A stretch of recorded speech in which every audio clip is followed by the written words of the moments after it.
এইটুক নিবি তো যে এখানে পছন্দ আর দেখ যদি এই পাতা যদি এই মাল চলে এই মাল নিবি এইটুকু এক গৃহস্থর মালিক এইটুকু এক গৃহস্থর মালিক কালা দুটা থাকবেই ভাই কিন্তু বেগুনি ফুটো পাবেন একটু কি দেবো তোর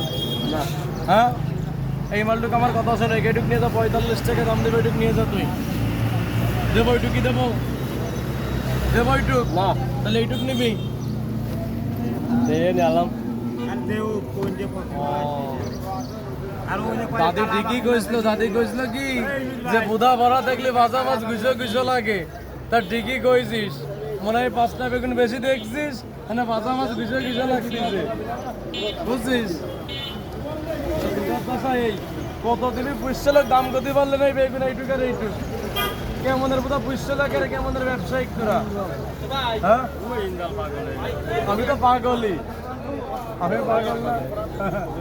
আমি পাগল এই যে এইটুক নে ভাই ফুটো থাকতে পারে বেগুন দেখে যে এইটুক নে ওইটুক নে হন্তা আছে 30 কেজি না 30 কেজি 35 কেজি হবে না এই আর ওই আকি এটা কত নিবি মানে কত নিবি তুই আচ্ছা এইটুক এইটুক একই বেগুন একই গৃহস্থের বেগুন আমার আনতে দুই দিলে যাইবা আচ্ছা তোর হান দিয়ে দিছি যা হ্যাঁ 48 টাকা দর দিবি ঢেলে তুই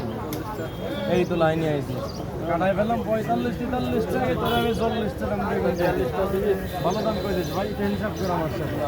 কে ভাই টেনশন করে দিল্লিতে আর মাল কিনে গেছে কত নেবে 30 কেজি মানে 30 কেজি মাল কাটা দেবে দাম কি বেচবো 45 টাকা দামে রাজ্জাক কাকা বেচবো 45 এই বড়টা বস্তা দে এই জিল্লু ওই জিল্লু এই শালার বড় বড় জীবনটা পড়ে দে ভাই রে ধর বাবা